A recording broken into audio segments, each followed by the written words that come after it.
ఈ పెయ్యన్ని పావులు చూసి ఎందుకు వచ్చినావంటే మా నాయనకు 101 మంది బిడ్డలు.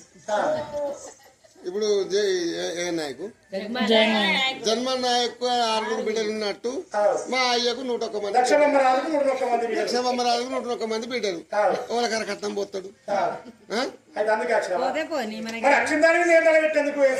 ఇప్పుడు నువ్వు వచ్చిన దానికి నీ పాపు వేయలేదా, నీ తీసుకెళ్ళలేదా, పెట్టలేదా, నీ